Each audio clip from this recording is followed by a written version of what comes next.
Hello and thanks once again for taking the time to download and listen to our podcast from CelticUnderground.net. I'm Harry Brady and this is Celtic Underground number 260.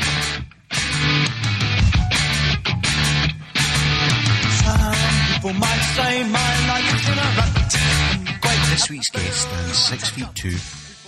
Actually, when you're in his presence, he stands a lot higher than that. Anyway, stands 6 feet 2, had a 20-year career at Celtic and a 15-year career of international football. He played 483 times for Celtic. Strangely enough, it was a one-man club. It wasn't a one-man club, but I'll touch on that in the podcast. Played 80 times for his country and never scored a single goal. Must have been rubbish, eh? But he did stop a lot of goals because our guest is Mr. Packie Bonner. And Packie has a book coming out called The Last Line, and it is out this week, and there's various launch events throughout the UK and Ireland, and perhaps maybe even further overseas. But in our podcast, Pat talks about his career, talks about how luck comes into things, that you can be in the right place at the right time. I talk about some of the good fortune that surrounds his career, i.e. he made his debut for Celtic on St Patrick's Day, made his debut for the Republic on his 21st birthday, and other events such as that. Anyway, the one thing I have to apologise for in advance, we're not the BBC, so you meet people for podcasts in suitable locations that are convenient for all. And Packie and I picked the very quiet corner of Parklands to have this chat. And as you'll hear, part of the way through, people decided that very quiet corner should be the place that they should let their kids run wild. I have a 5-year-old, so I understand kids running wild, but also understand trying to record a podcast, it can be a pain in the backside. So if you want to listen to this podcast, there's one more thing I would say, is one of his launch events is an evening with Packie Bonner taking place at Walkabout on Thursday the 29th of October. Doors open 6:30pm with it starting at 7:30pm, and it'll be Packie and 2 special guests. You can buy tickets online. If you go to Ticket Scotland, you'll be able to buy tickets online, which cost £7.50 plus a £1.25 booking fee. Or you can wait to the end of this podcast, answer the question, email harrybradycu@gmail.com, and you might win 2 tickets. Anyway, enough of me. This is me, Harry Brady, with him, Packie Bonner, along with a whole difference.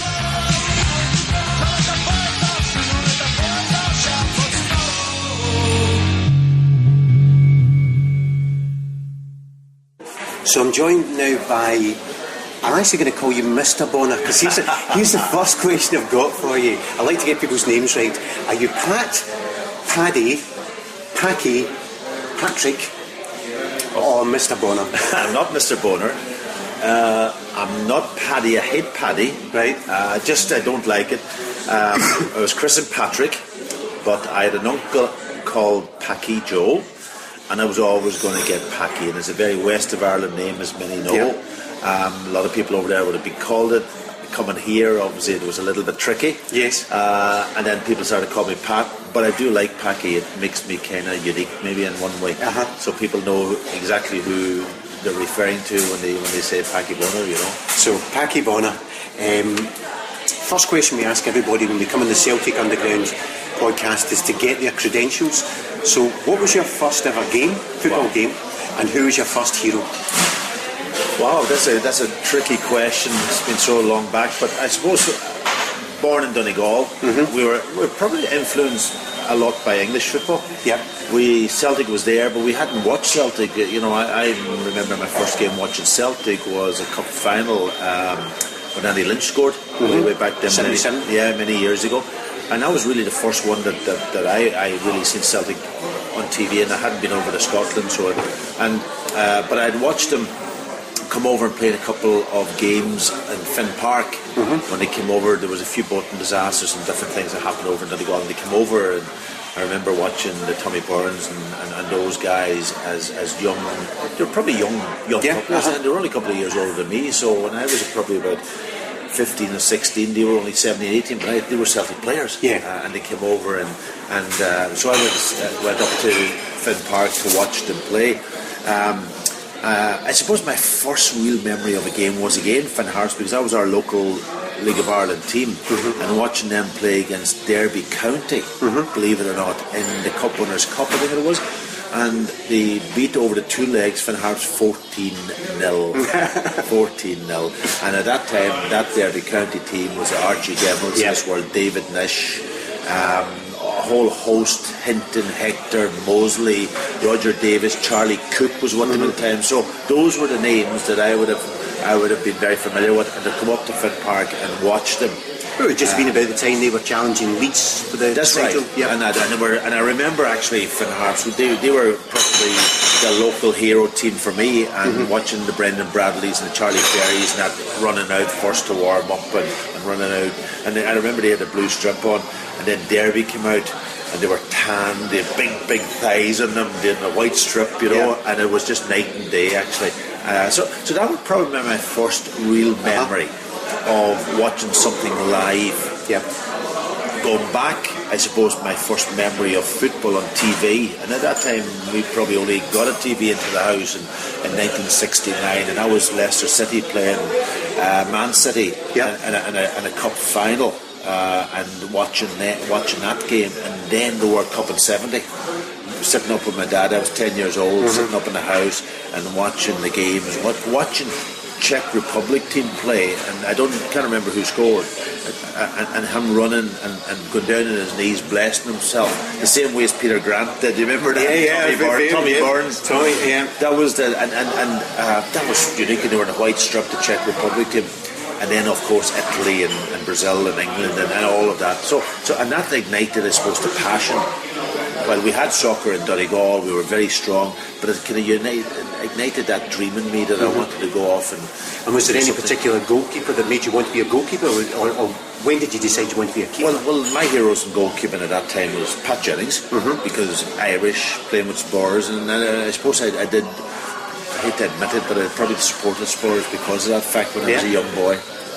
Along with Celtic, of course, because Celtic would be the Scottish team, and I'll talk to you about Celtic in a minute and how that influenced me, but Spurs, and then he went to Arsenal, Peter Shilton and Ray Clemens. Those were the three that well, they were the big names of British football at the time for goalkeeping, because Jennings was, and then it was Shilton and Clements were alternating. They were, but they were kind of different. Pat was kind of you would call him very much like myself. Played Gaelic football when we were young, but he played and he made saves with his feet, and he would catch a cross one-handed, and he had the long hair, and he could kick the ball a mile. And then Ray was very athletic. And Peter Shilton was like a rubber ball. He was making saves. He wasn't the one that would come and take crosses and all that, the way that maybe Ray or Pat could do, So there were a bit of difference in them all, in the three of them. Then, Bob Wilson was there, and Gordon Banks had gone. And that. So those were my heroes. And you would watch them on TV, and you went outside and you tried to replicate what they were doing. Out down in as we all do. Down in the garden. It wasn't a garden. There was a bit of green grass in front of the house. So you went out there, and that's the way. That's how I ignited my passion for it. But Celtic.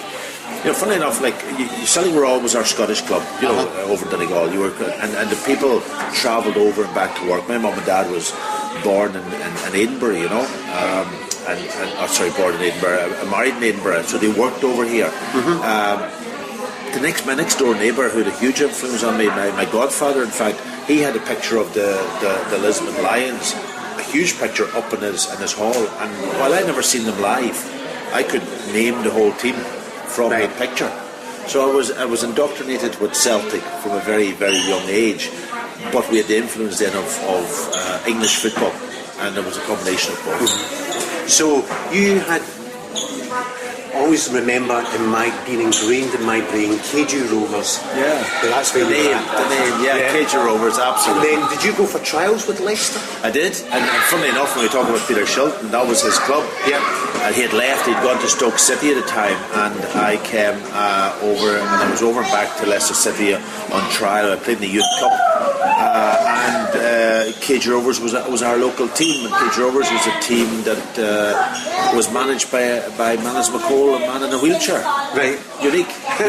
And we had one pitch, no dressing rooms. Yeah. We'd change over in the house, come over and then run back over the road, or get a lift over and wash in the house. Those were the days. So how did you manage to get from trial at Leicester, KG Rovers to Celtic? Was it Sean Fallon? Sean Fallon was the chief scout at the time of Celtic after, I got into the Irish youth team, and Sean was over watching games, and he came and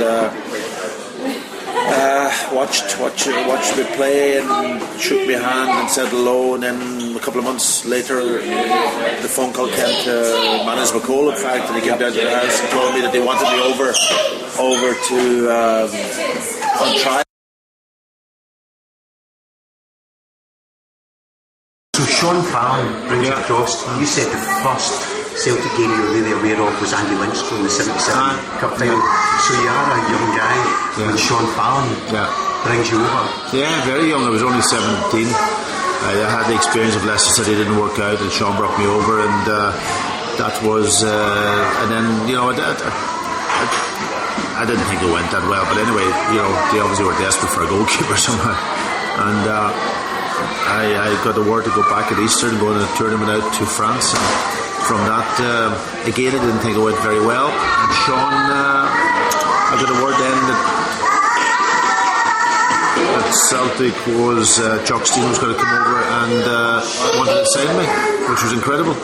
So your debut was on St Patrick's Day. Was that intentional that you played on St Patrick's Day? No, not at all.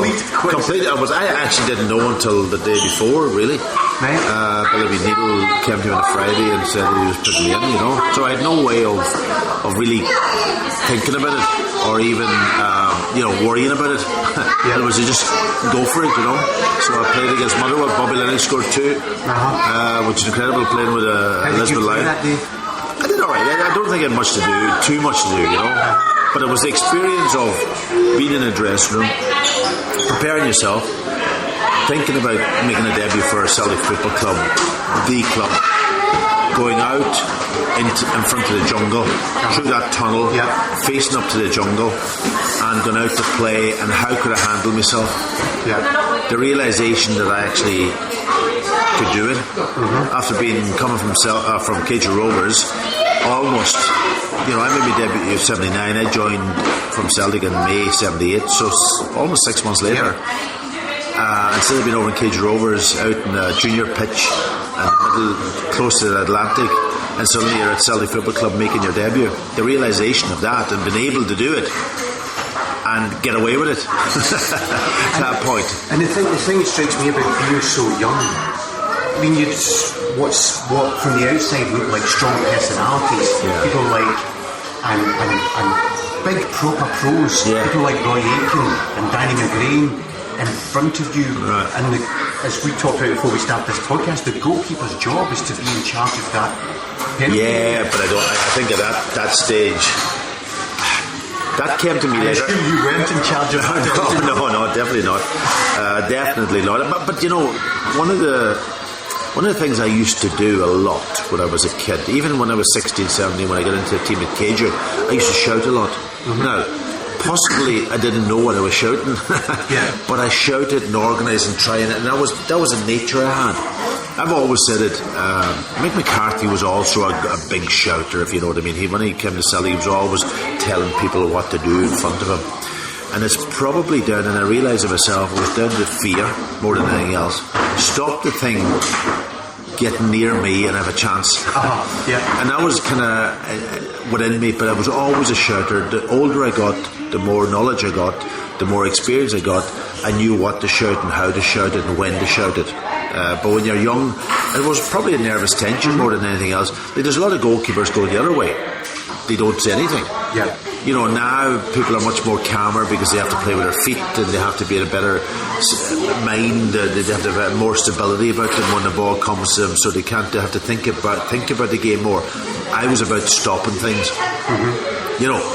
Make sure that, come on, go and head that ball, or I'm coming for the kill. So I was a bit more simpler then, but that was me. So I probably fitted in And I remember, Andy Lynch actually coming to me and saying, listen, we need a goalkeeper here. This going to be dominant and going to go in there and do it wrong. So, and the likes of maybe even Johnny Doyle. Johnny Doyle did an article on the paper, and he picked out myself, Charlie, and Danny Craney as the three that he thought that might make it. Right. And that gave you huge confidence when somebody like that, a senior pro, and they watch and training all the time, and they make their mind up fairly quickly, but they pick you out, and almost push you up to the top of the air list. It gives you great confidence. Yeah, and did it surprise you? I mean, so what, you were 20? I was 19. 19, yeah. Did it surprise you? Sorry, when I made my debut, I was 18. Right. I was 18, 1979, so my birthday's in May, so I didn't quite. So I was 18 years old. Did it surprise you when you then became the first team goalkeeper? Well, what happened then was I made my debut, and then I went back out to the team. Obviously, Billy was trying me out. And about 2 or 3 weeks later, he put me back in again against Motherwell, away from home this time. Right. And my grandmother died a couple of days beforehand, and I knew I was playing, and I didn't go home, and I was probably, my mind was, but going to Motherwell, Motherwell was always, I found, a really tricky pitch for a goalkeeper to play on. Right. And the reason for that mostly was that it sloped from left to right, and from the top to the bottom, if you know what I mean. Right, yeah. It wasn't a flat pitch. It was about, I don't know if you probably looked at the statistics, or maybe about 8 feet of a drop, but it sloped both ways. Tannadice was a bit the same. Hibs was a bit the same, except Hibs was straight down the middle. You know what I mean? It wasn't side to side. But Dundee was always tricky. So it was always tricky for a goalkeeper, I think, to play, especially crosses and all of that kind of stuff. And it was a tough place to go. And we won the game that night 4-3, and I let 3 goals, and it was a fault for one of the goals. And then I went back out of the team, and I was out of the team then for probably about nearly a season, and Peter was back in playing, and he won the Scottish Cup. It was fantastic at Hampden and all of that type of stuff. So, and I didn't think, my contract was, and I felt was maybe coming to an end at Celtic. I didn't know whether I was going to get a chance. And then luckily Peter broke a bone in his hand, and it was only me and him. Roy Bales had been sold, so I had to go on unless I went and bought somebody. So they went with me, and I got a run in the team. I knew I was going to be in for about 6 games. You see that broke his hand. Was it a pre-season game against Manchester United? No, it was the training before. I played in Danny McGrain. Peter, so you played in the Danny McGrain test. Absolutely. Peter broke his hand. Which was incredible luck. You need luck. You definitely need luck. And I went in, I did all right, and then I got in, and that was me, and then almost continually for about 10 years, bar maybe 1 or 2 wee injuries that I had, and Peter played. But that was the start. So luck comes with it. You needed a determination. You needed some sort of ability, but I wouldn't underestimate that word luck at the time. And you need a manager who takes a chance with you, and Billy did that. Could be another manager, and he might never, if they went into all we panic, would bring somebody in alone. Everybody goes on about they like the concept of Celtic playing with youth. Yes. But it takes a brave manager to play with youth, and particularly when you're at Celtic and you can afford to go and buy a ready-made player. Yeah. And even though it wasn't buying and selling the way that clubs do now back then, you could have still gone and picked up an experience. You could have gone and got Hamish McCarthy. Of course. I owe a lot to Billy because of that. I think it was easier then. The tradition was there to bring young players into the team. When you think Roy was in, Tommy was in, I'm trying to think who else would have been in that time. But there were people who came through the ranks, and that was a big objective at that time for Celtic, and it would always remain that. And then when it came to my day, I got in. Mark Reid got in, Charlie got in, Danny Craney got in, then later Paul got in, Peter Grant got in. So the tradition was there to bring the kids, and I think there was an expectation on Billy to give the young people a chance, if you know what I mean. And then they would buy in the odd one, but there was no Europeans at the time. That's right. And there were very few English, if you know what I mean. Mick McCarthy came up, and he would be the first. Really big really as a consequence of what happened with Rangers in '86, transforming the concept. That's right. That's right. That we're bringing in that type of player. So we were lucky that we were in that era. That I think young players got a real chance, and it wasn't just one; it was 4 or 5 getting a chance. Even the likes of John Weir, for example, got into the team. and Billy Russell was in the reserve. You know, Peter Mackie were in the reserves, didn't quite. He got in a few games. Jim Casey got in, if you remember. Yeah, Jim Casey. Yeah. Jim Casey got a chance in the team, so we all got chances. It was up to you then to try to hold it down. And being a goalkeeper, and Peter being injured, I was always going to get a run in the team for at least 6 weeks, I think. And if it was up to me then, and that gave me a real opportunity to show them that I could actually do okay. You reminded me there by mentioning Mark Reid. The first Celtic team I could say off the top of my head was Bonham Graham Reid, Aitken McAdam McLeod, Robin McStay McGarvey, Bunch of Nicholas. Was there songs made about that team? No. That's very good. I'm impressed. So that's actually the first sort of team I could do. So when you mentioned Mark Reid there, it brought it all back. Yeah. You then on your you're talking about luck. You made your debut for Celtic on St Patrick's Day. You made your debut for Ireland on your 21st birthday. Absolutely, and that's some sort of landmark event. There is, and it's nice to have them to look back on, and because of those dates, you can remember them they come to the top of your head very quickly. Yeah, we were on tour actually at the end of the season with Ireland, and a lot of the guys. The major guys probably didn't come. We actually played West Germany B in the first game, and I didn't play in that game. And then we went to a place called Bydgoszcz out in Poland, which was 5 hours from Warsaw on a bus at the end of a season. And we went down and played, and it was because it was my 21st. It made it special. I lost a goal within about a minute in that game. 90 seconds. But the other special thing about it for me was that being a twin, having a twin brother at home, and it was a 21st birthday, it was very special. Yeah. And I always remember Jimmy McGee, who was one of the big Irish commentators doing the game, and him almost saying happy birthday to Dennis back in Ireland over the radio.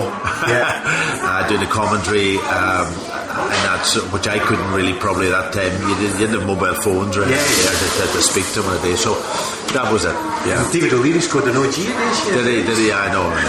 We won't mention the score, that's for sure. But it was nice that was the start of it. But you know, the funny thing about Ireland in that period, that was 1981. I only had 9 international caps by the time Jack took over in 86. Yeah. So for over a 5-year period, I only played 9. Yeah, because Owen Hand went with Seamus McDonough. That's right. Yeah. And that was the situation, and it was a frustrating enough time for me because at that stage then I was 26 years old, thinking, wow, what's going on here? And I was won a few championships and cups with Celtic and playing well, and playing okay, you know what I mean, playing enough that I felt that I should have had probably a bit more, you know. Yeah. So if we stick with Ireland a minute, because that's then the other thing. You could not have coincided your career with a more golden period to be an international footballer. And it was incredible. I mean, you were at Euro 88, Italia 90, 92. No, we didn't go to 92. We missed out. 94. And then 94 USA. And then I went back as a coach then with Mick in 2002 out in Japan. So it was but under Jack, I was there from the day Jack came in till the day Jack left. Yeah.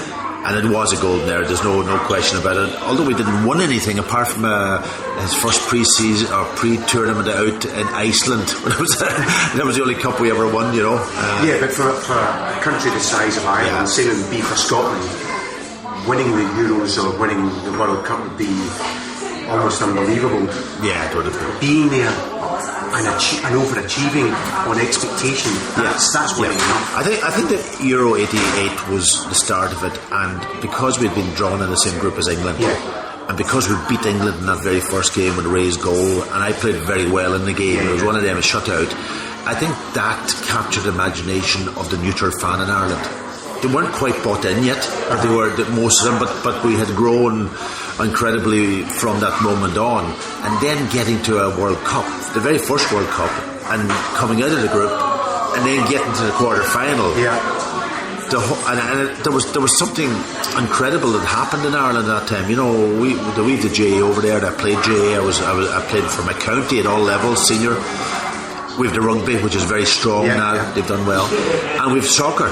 And then all the other sports and great sports people that we had. But at United, every single person If you were a J man, you were still watching what was going on. If you were a rugby man, and it wasn't just the ones who travelled with the soccer team when things were bad. Everybody, and the other thing that it captured was the normal person who wasn't even into sport. Yeah.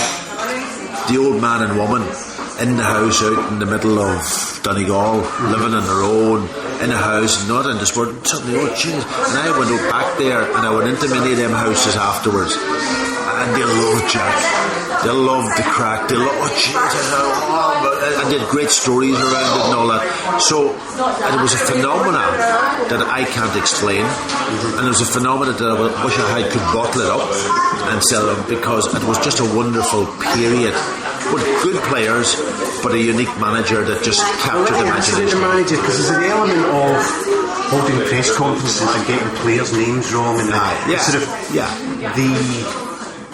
whether it was intentional or not, but the perception of a guy who was sort of bumbling through it. Was he like that? Intentionally, unintentionally, was he like that? How was he like with the players as a manager of people? What was he like? Most of the players loved him. There'd be one or two who left fairly early. Liam, for example. Liam wouldn't probably say to you, although he admired Jack and he admired everything, but you know, Liam's career finished off fairly quickly under Jack. Yeah. Jack tried to change Liam from being a player who went back and picked the ball up and from the centre backs and build the game, to a player who could play off the front man, which rightly so, because he didn't want to put the ball at risk. But Jack was a very, very, very, very clever. He didn't overcomplicate matters. He didn't play a game that maybe was easy on the eye of what we see now, but very, very clever. He had all those madness about him that I think most managers need to have. Yeah. We loved him. I loved him particularly. I had my arguments with him the way that I would have my arguments with Big Billy in the mall. I stood up for myself with him, but he gave us responsibility, and he was also a guy, I think, who treated you as an international player. We didn't come in the draft. We weren't kids, or we didn't do anything out there, you know. We were adults, and I think he respected that. If you come to your international team, you've been around the game a bit, you're not a bad player, you're doing it for your country. And he created an environment that also made us won games. Before that, no disrespect to anybody else, but we went away from home at times and didn't believe we were going to win. Yeah. Now we believe we were going to win anywhere. But it took Jack a while for that to happen. You know, we beat Brazil in Dublin in a friendly when they beat Scotland and drew with England. We were the one nation on that tour to beat them. And that in itself, and then people started to say, maybe the way that Jack wants us to play is not bad. And there was a simplicity to it. And it also, you know that thing about capturing the imagination of the Irish GA player in rugby? They want lots of action. They want high pressure. They want from goal to goal, end to end, scoring points. And we played the game a little bit that way. But what he was clever about, he went to the European Championships before that, to the World Cup before that, and he watched the European teams, and he realised that most people play with a sweeper, most people drop off, allow the centre halves to play a little bit, and centre halves take risk and all that. He says, if we're going to upset them, we need to get in their faces, we need to press them, you know, and not let them build the game, and then we'll see how good they are. And then suddenly you start getting a few results, and then you start believing. And we had a great team spirit. We had a great, and everybody wanted to come. And once the success started, and we got, you know, and we got lucky also. Do you remember that word luck that I said before? We got lucky. Like Gary Mackay's goal, we wouldn't have been in the European Championships. So that bit of luck was needed by Jack also, and us. But once we got confidence as a team. You know, I talk about it in relation to the team that beat Scotland, for example. Incredible team, and the clubs that they played with. I was in goal, Celtic. That night there was Paul McGrath right back, Manchester United. Kevin Moore, Manchester United. Mick McCarthy, Man City, came up then to Celtic. Left back, Ronnie Whelan, Liverpool. Right side, Ray Houghton, Liverpool. Midfield, Liam Brady, Juventus. Mark Lawrence in Liverpool. On the left, Tony Galvin, Spurs. Up front, Frank Stable, Manchester United, and John Aldridge, Liverpool.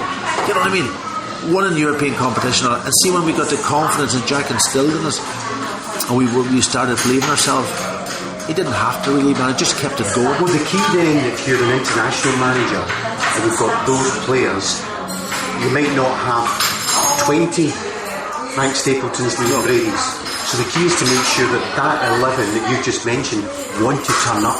Absolutely. You've not got the call-offs. Oh, aye. And I think once you start getting success, and people love going to Ireland anyway, let's face it, they love going over to Dublin, and Jack gave us enough freedom for us to go and enjoy ourselves, but it was serious when it came down to the business. We didn't come in 6 days before a game. We came in on a Monday morning, or Monday around about 2 o'clock. We trained the next day. We went to the picture, Monday night as a group. Trained the next day, went for a walk on the Wednesday, went out and played a game on a Wednesday and ran over teams. You know what I mean? Because we were good players, and that was that was what most teams did, you know.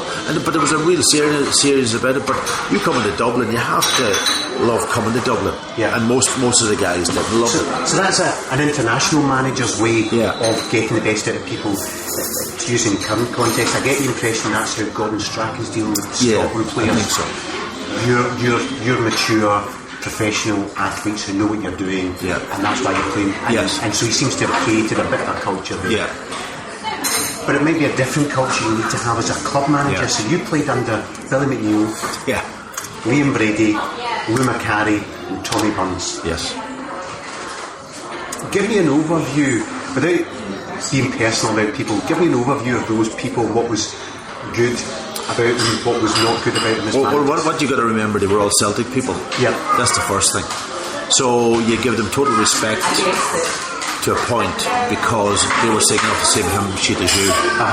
They were ex-Celtic, they were guys, legends before they come. Then you get to know them. Billy McNeill was my first manager. I have total respect for Billy for giving me the opportunity, but Billy was a difficult man when I was young. There's no question. Billy was, he wore the club on his sleeve, and he was out there, chest out, very dominant, his way to play, but he led from the front. Quite emotional if you got beaten? Yeah, it could be.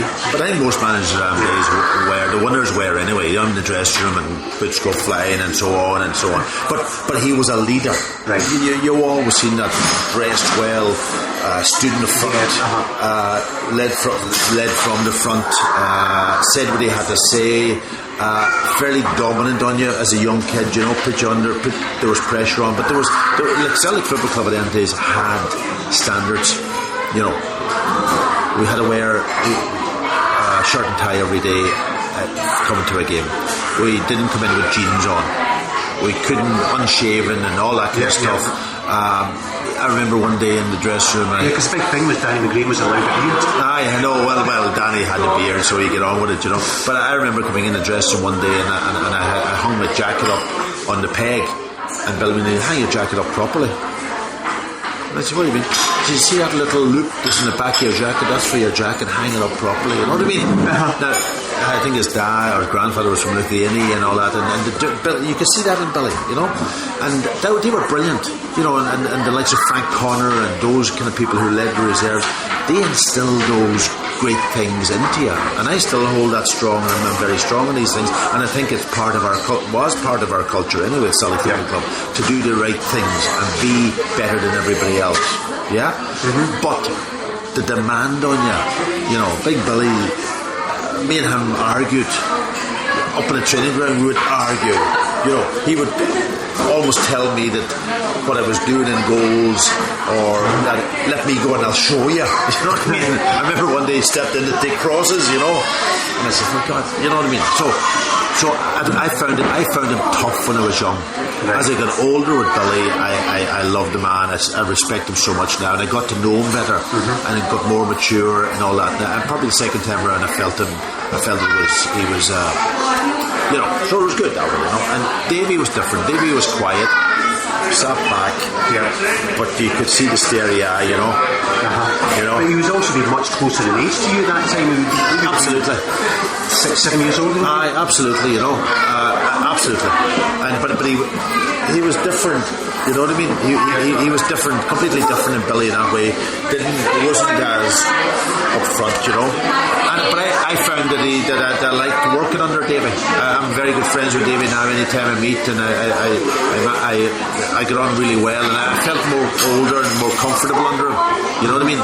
Lou was a different kettle of fish, you know. Lou came in, and I just felt at the time he came in, things were tough for him because the club was going nowhere, and it was just, for me, it wasn't as the way that I was brought up in Celtic, you know. And I'm not going to go in too much into it. Lou knows we didn't have a great relationship. Didn't communicate that much.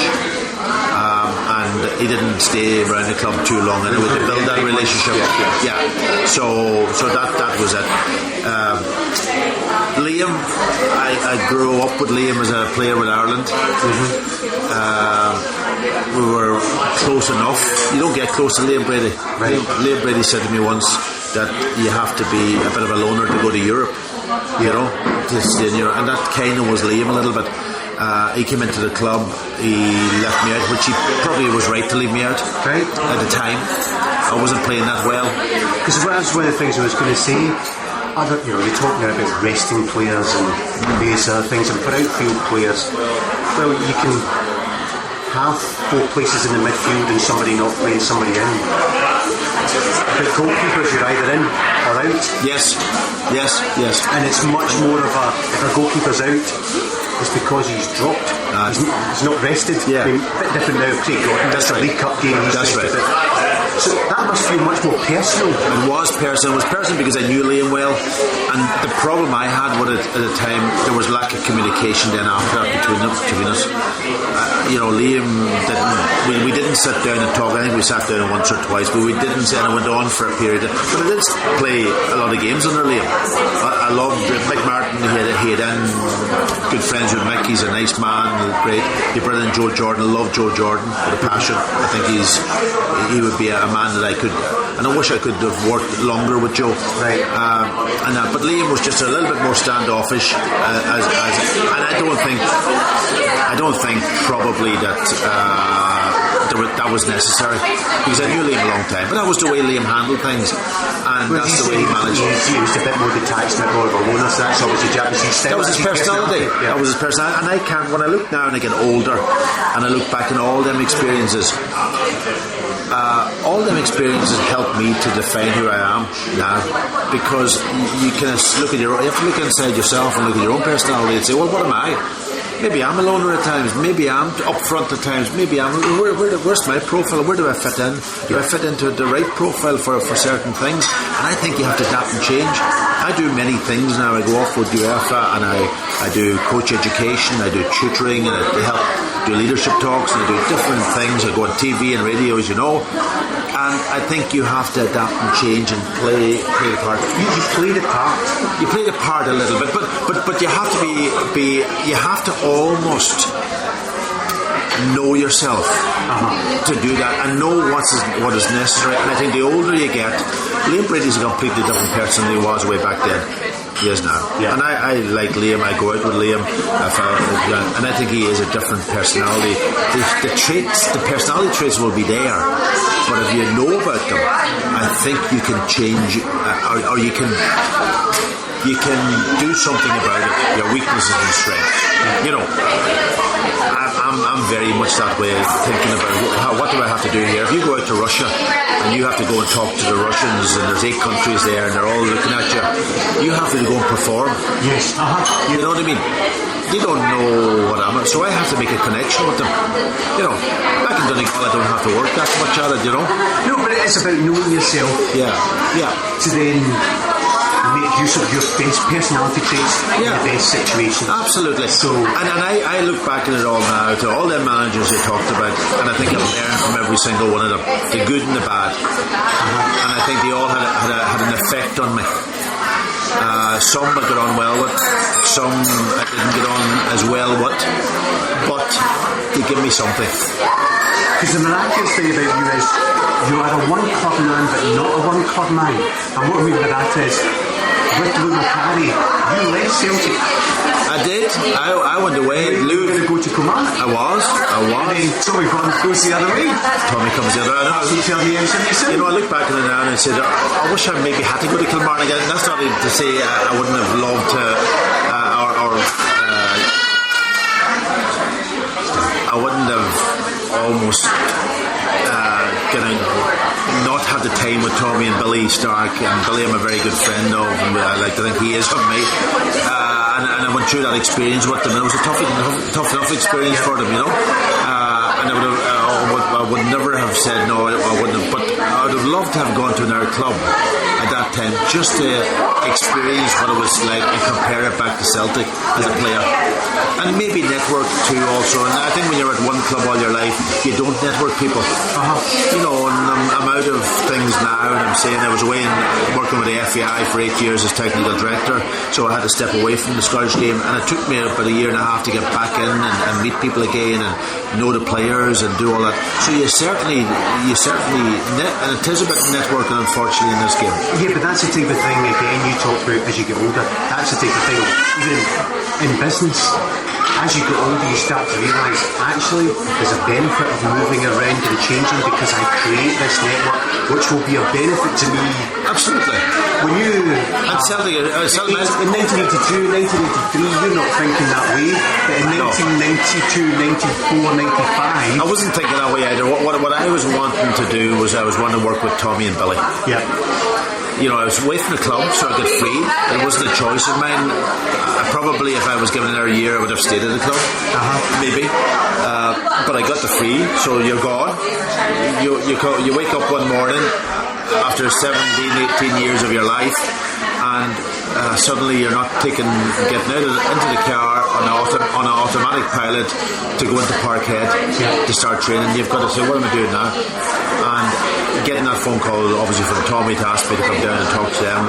So that's why I wanted to go there, and I was motivated with that. In fact, when Tommy comes back, then he makes a phone call to see when I come back to Celtic Football Club. There was only one choice. But when I look back at it now, 20 years later, I'm saying to myself, maybe I should have moved to Kilmarnock, and maybe I should have. What I would have loved to have done is gone abroad. But at that time there was no agents as such. There was no opportunity for goalkeepers. Now they're travelling all over the place, and I travel a huge amount. In the modern world, after a couple of the international tournaments you had, but you'd have got that offer in the modern world. In the modern world you would. And as I say, I'm fascinated with culture. I'm absolutely fascinated. You know, as mentioned, going out to the former Soviet Union countries, going to Russia, going down into Italy, going into Spain, and I do that with UEFA and I travel all over, and up to the Scandinavian countries.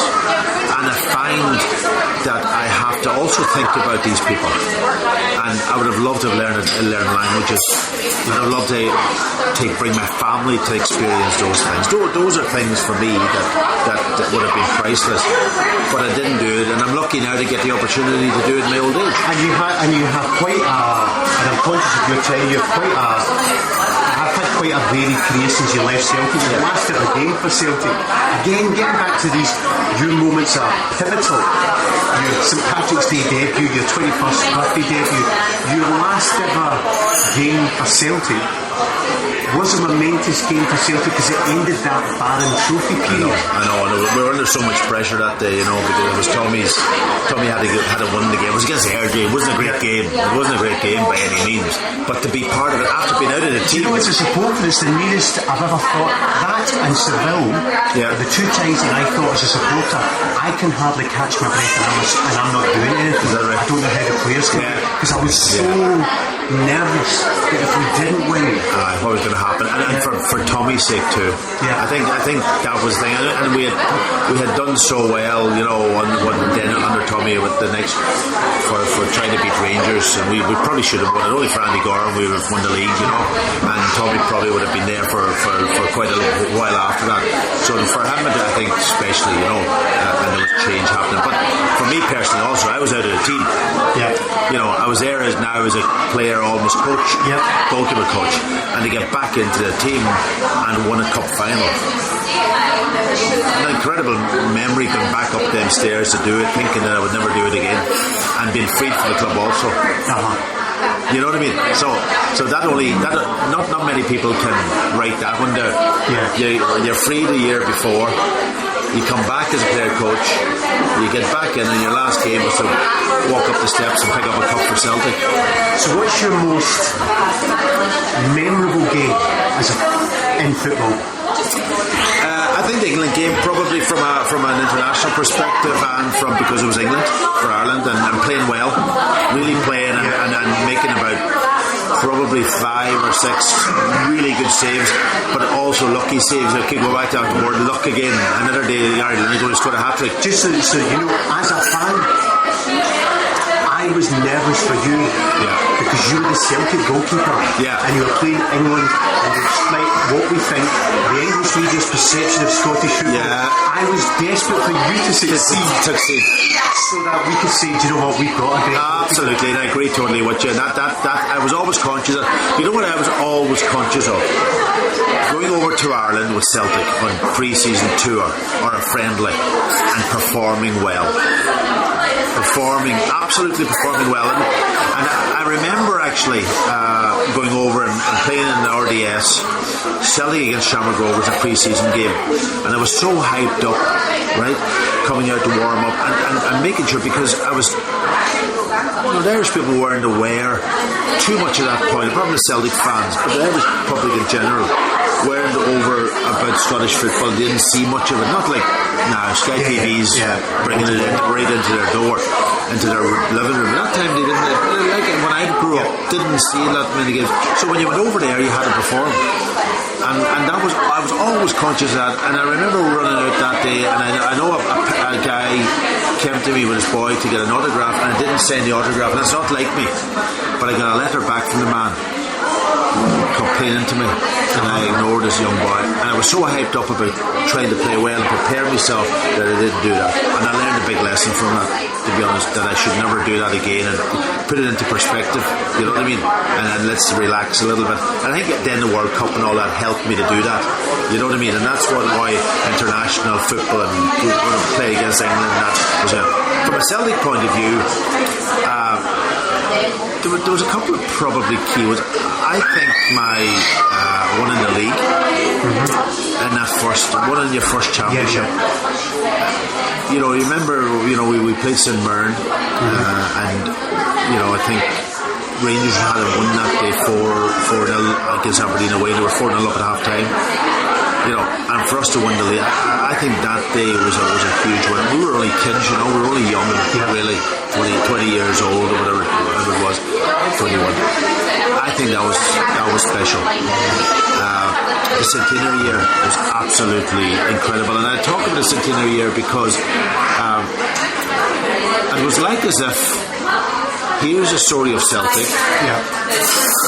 This is a book that started way back in their very first game.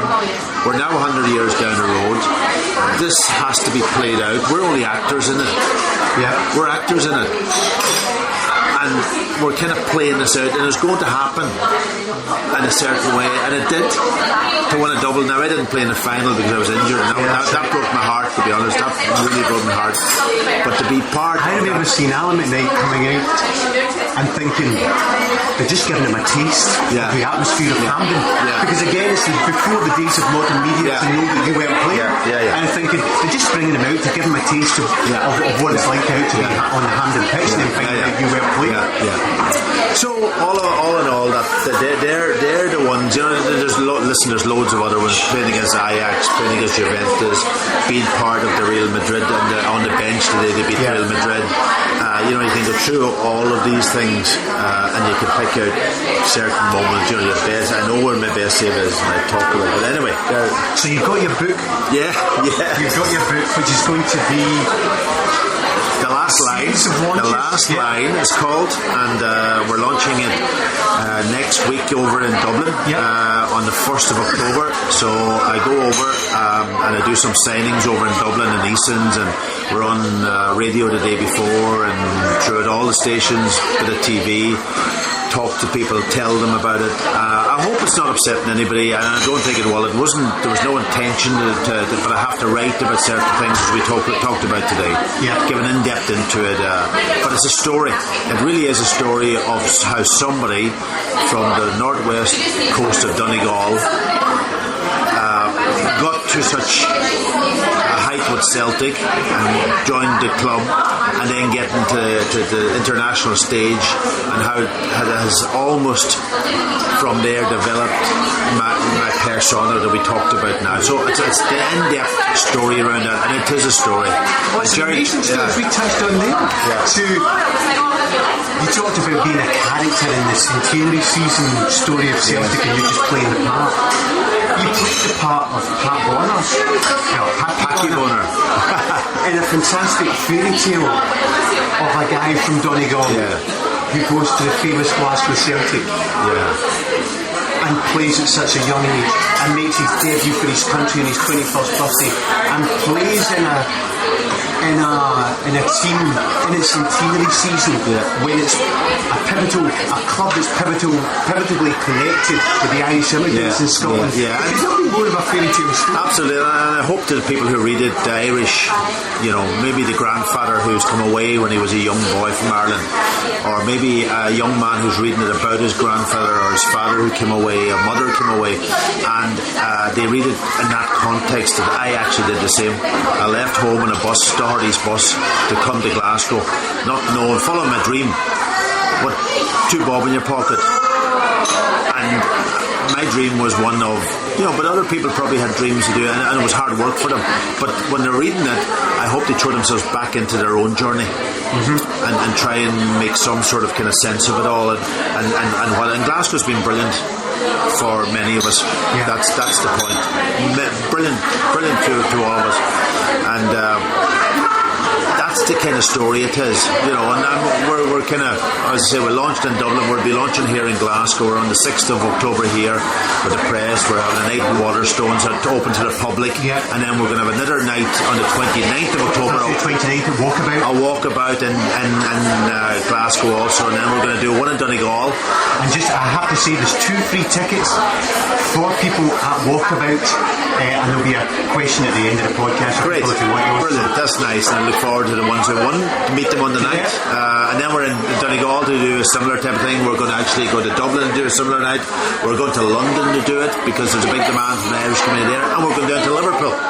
So we have a real thing, and I want that to be part of there, and have a bit of crack also around it, and that, and it's just good. I'm looking forward to it. I thought, and I said many times, I would never do it.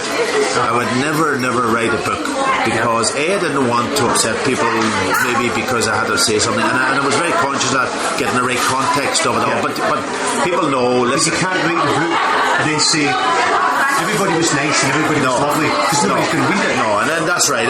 It's not, but it is a story, and people know their own part in it. And I said already that whatever happened to me, whether it's the good, the bad, it has helped the journey, and it's helped me to get to where I am today, and I'm still sane and I'm still alive, but it was also for a family reason. And then it's 25 years since that World Cup. If I'm going to do it, this is the time to do it. Jerry McDade wrote it, and Jerry was pestering me to see what I do, and he felt that there was a great story there. And when he wrote a couple of chapters for me and put the card in front of me, I loved the way he wrote it. I loved the start of the book, and it was about my dad, all that kind of stuff. And we went with it, and it's been a great exercise, tough exercise. We did it in 3 months, and I was very heavily involved in the whole process, editing and doing that. Cathartic to get forced to review your whole life. Almost like going to see a therapist. It is.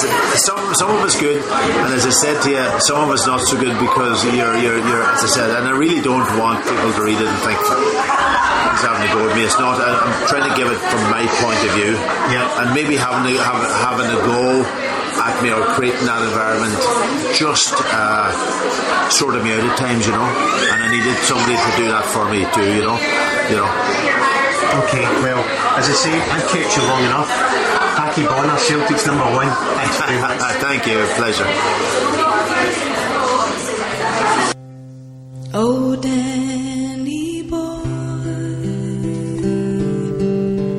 the pipes are calling. So I hope you enjoyed that podcast with Packie, and if you are interested in going along to the evening, you can buy tickets.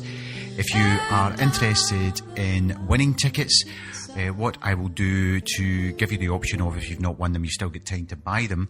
Obviously, the event is on Thursday the 29th of October, and the closing date for this podcast to answer the question is midnight on Friday the 9th of October.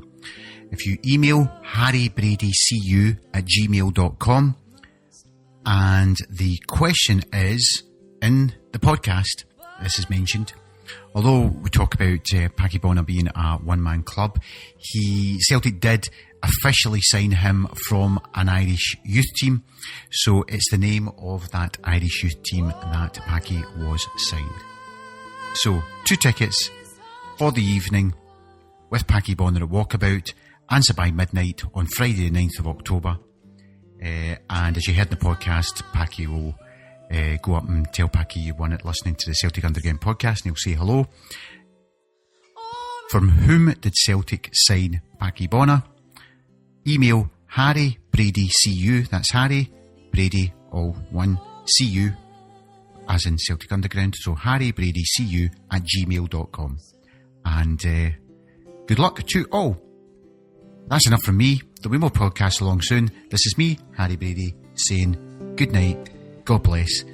Pity Effie Ambrose makes 2 mistakes, otherwise we're on 4 points. Good night, God bless. And I am dead, as dead I will maybe go out and find the place where I am lying, and kneel and say,